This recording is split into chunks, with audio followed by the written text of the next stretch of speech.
Wala po yata ang car enthusiast na hindi nakakakilala sa Lamborghini.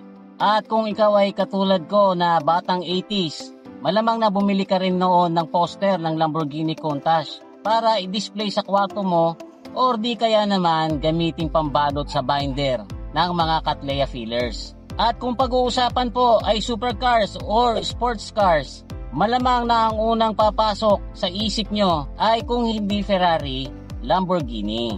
Pero guys, alam nyo ba na ang Lambo ay hindi nagsimula sa kotse? Yan po ay nagsimula sa farm tractors or yung kung tawagin natin dito sa Pilipinas ay traktora.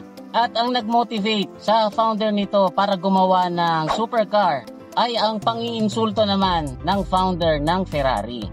April 28, 1916, ipinanganak po sa Northern Italy si Ferruccio Lamborghini sa pamilya ng mga grape farmers. Pero kahit na pagsasaka ng ubas ang ikinabubuhay ng family niya, hindi po ito ang naging pangarap ni Ferruccio.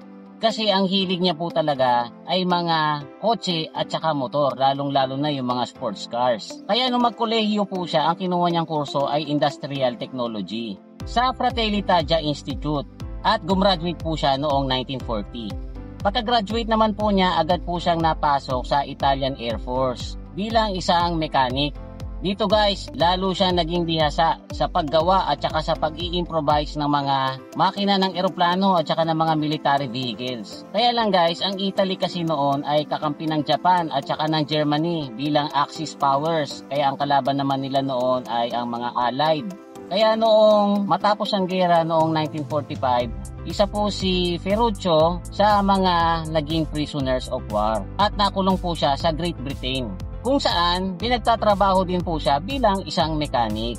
Pero pagkaraan po ng isang taon, pinalaya din po siya at agad po siyang umuwi ng Italy. Baon-baon niya yung expertise na na-acquire niya sa paggagawa ng mga military vehicles. Kaya pag uwi niya po, ang unang pumasok na negosyo sa isip niya ay maggawa ng mga sasakyang gagamitin sa farm. Ito na nga po yung mga farm tractors. At noong 1947 ay itinatag niya ang Lamborghini Trattori, kung saan gumagawa po siya ng mga traktora gamit ang mga surplus military vehicle. Noong una guys, pa isa-isang traktora lang ang naipoproduce niya sa isang taon. Pero nung tumagal, naging 4 na traktora sa isang taon at umunlad po ito ng umunlad hanggang sa nakakapag-produce na po siya ng 200 plus tractors every year. Dito na po siya nagsimulang yumaman. Kaya po ng ibang negosyante, nag-venture din po siya sa ibang business katulad ng pagmamanufacture ng heater at saka aircon na naging equally successful din naman. Kaya ito pong si Mr. Ferruccio ay naging isa sa mga pinakamayaman sa Italy. At dahil mayaman na siya, matutupad niya na po yung pangarap niya na magkaroon ng mga sports cars. Nagkaroon po siya ng Mercedes-Benz 300 SL, Maserati 3500 GT at saka Jaguar E-Type. At di nagtagal, bumili rin po siya ng Ferrari 250 GT. Actually, dalawa ang binili niya. Isa para sa kanya, tapos isa para sa asawa niya. Kaya lang guys, dahil nga sa magaling na mechanic itong si Mr. Ferruccio, hindi maiiwasan na mapintasan niya yung mga sports cars na nabibili niya, especially ang Ferrari. Ang sabi niya nga, maingay daw ito at hindi maganda ang interior. Tapos, madalas pang nasisira ang clutch disc. Pero sa totoo lang guys, isa sa dahilan kung bakit madalas masira ni Mr. Ferruccio yung clutch disc ay bagamat magaling siyang mekaniko, hindi po siya ganong kagaling na driver. Siya po yung tinatawag nating driver na clutch rider or yung mahilig magbabad sa clutch. Pagka ganyan po kasi ang style ng driving, mayat maya talaga napupudpud ang clutch lining. Ang problema guys, kahit na siya ay mayaman, kapag nagpapagawa siya sa Ferrari, ay napakamahal. Kaya one time na mapudpud uli yung clutch lining niya, pinagawa niya na lang ito sa isa sa mga tractor mechanic niya. At dito natuklasan nila na ang clutch disc na ginagamit ng Ferrari 250 GT ay kamukha ng mga clutch disc na ginagamit nila sa mga traktora nila. So lalo po siyang nainis kasi pag nagpapagawa po siya sa Ferrari ay 100 times na mas mahal kaysa nung sila ang gumawa.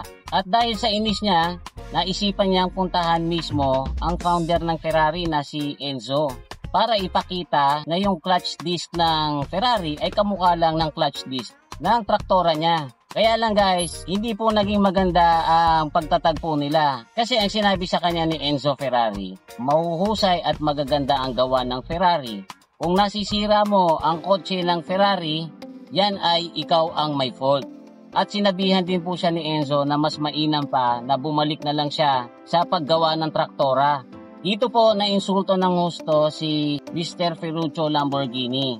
At ang sinabi niya po kay Enzo, tama na ako ay farmer at manggagawa ng traktor, pero ipapakita ko sa iyo kung paano gumawa ng mahusay na sports car. At dyan na po nagsimula ang rivalry ng Ferrari at Lamborghini. Alam nyo guys, sa totoo lang, mayaman na itong si Mr. Ferruccio Lamborghini. Hindi niya na kailangang gumawa ng sports car para siya mas yumaman pa. Kaya lang po siya gagawa ng sports car talaga ay dahil sa insult na inabot niya kay Mr. Enzo Ferrari. Kaya ang next step po na ginawa nitong si Mr. Ferruccio ay nag-hire ng mga top car designers, including ang mga ex-Ferrari employees. At noong 1963 ay itinatag niya ang Automobilia Lamborghini. Ang goal po nila ay makagawa ng sports car na luxurious at kayang tumakbo ng at least 240 miles per hour. At di nga nagtagal ay inilabas nila ang Lamborghini 350 GT na agad namang naging successful. At dahil sa success nito, sunod-sunod na ang mga Lamborghini models na ginawa nila katulad ng Islaro, Miura, Espada at Yuraco na lahat ay naging successful. Tapos guys, lahat po yan ay may badge nung galit na toro. Galit daw yung toro na yan sa kabayo na logo ng Ferrari. Oo nga pala guys, nakalimutan ko sabihin na dahil April ang birthday ni Mr. Ferruccio, siya po ay Taurus. Dahil ang Taurus ay toro, yan na rin po ang ginawa niyang logo para sa company niya. Ang net worth po ng Lamborghini ay 282 million euros or 302 million dollars. Hindi man po sila ang company na nagbebenta ng napakaraming kotse. Isa naman po sila sa company na nagbebenta ng mga pinaka-luxurious na sports cars.